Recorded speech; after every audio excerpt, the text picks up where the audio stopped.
Well, Anu, I am holding a watermelon, as you may see, a very popular treat for holidays like the July 4th. It's also, I'm told by the firefighters here in Detroit, that it is a similar consistency to a human head, which is why I'm holding it right now. And in my other hand, whoops, as I drop it, well, we don't want that to happen to the head. Okay, so we're holding a firework. Now, this firework, you got this specifically because it is a popular one, and you said mistakes and not reading directions. That's the number one, yes, well, at least one of the top reasons for injury. Right. You always want to make sure you read the instructions because this tells you exactly how this device works. It's a projectile that goes inside of the tube and is designed to shoot in the air, and it tells you that this is the top portion and this is the bottom. And it's written on the top. Exactly. It says top. But most people don't read the instructions. They just want to light these. 3 years ago, we had a person hold this right up next to his head, and he perished, but alcohol was involved. So again, you want to make sure you read the instructions. You want to make sure alcohol is not involved when you're operating these. Don't have children or dogs around. And we're going to show a demonstration. If you take one of these, we're going to take it and put it right inside of this watermelon, and we're going to show you what happens. Okay, I'm going to back up. I'll let you go and light that, and I'm going to back up. So this is what could happen if you got too close, which they said it has happened when people have been drinking too much. All right, he is lighting that.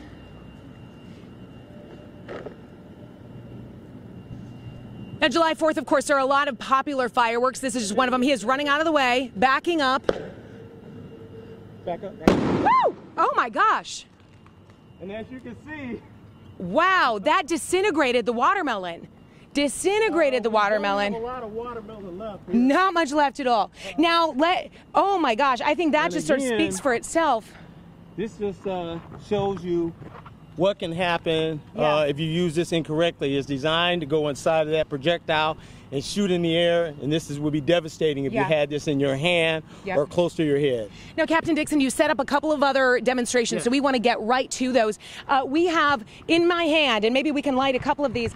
These are, tell us about this one, and then I've also got a sword that I'm holding, and we do have two more demos that he has set up. We definitely want to get to this one, and this is something, let's show people how these work. It's a sword. You're supposed to put it in the ground, but sometimes kids grab a hold of the end of it, and they're using it to sword fight even once it's lit. So let's show people what you've seen happen and what can happen. We've got a dummy set up right there to kind of be a demonstration for us here. So you're lighting that sword.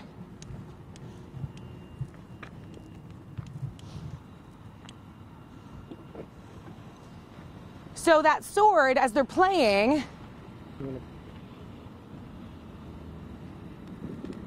okay, and they're playing, and oh yeah, they think it's fun, it's just a sparkler. And then eventually that says princess power, and this really does pick up some power. And as kids are playing with each other, look at that flame on the end there. I mean, if you got too close, that could really do some, whoa. Oh, that's increasing. Oh yeah. You know how kids play. Look at that shirt already getting burned. Smoke is picking up. Imagine if you were having fun, hanging out with your friends, family members, maybe having a couple of drinks, and you're not really paying close attention. So this is, whew.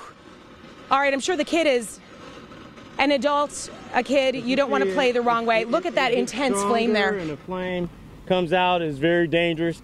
It starts off looking so innocent, just like a sparkler. Then that flame gets incredibly intense, and just look at that shirt burn. This was, man, what an eye-opening demonstration for us here, Captain Dixon. My producers wanted me to wrap. I know you have set up one more thing for us.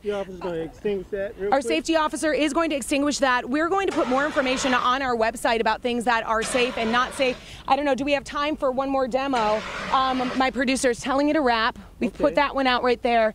All right.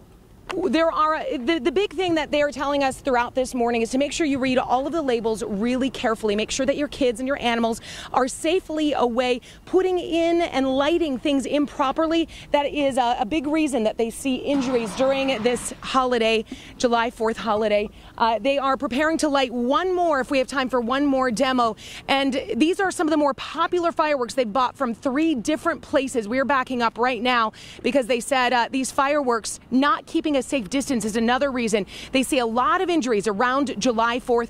We thank Captain Dixon and the Detroit firefighters so much for setting up this very educational and enlightening demo for us this morning. I know they've worked very hard and put a lot of preparation into this, and we so appreciate it as they prepare this final demonstration. They are about to light. Go for it, Captain Dixon. You can go ahead. So Captain Dixon, he's put one of the most popular fireworks in this set of bricks. He wants you to get a really clear look at what can happen if you and your family are not a safe distance away from fireworks that seem innocent and fun. When things go wrong, they can become incredibly dangerous, even deadly. They see severe injuries every single year around the July 4th holiday. They want you to enjoy it. They want it to be fun and memorable. They don't want it to be dangerous. And here we go on those bricks. He's had us stand at a far distance. Whoa! You saw what it did to the watermelon. That's what it does to a brick anew. There really isn't a more powerful picture than that, is there? Yeah, absolutely, Jennifer Ann. Powerful demonstrations. Thank you to you, the entire crew there, and Captain Dixon.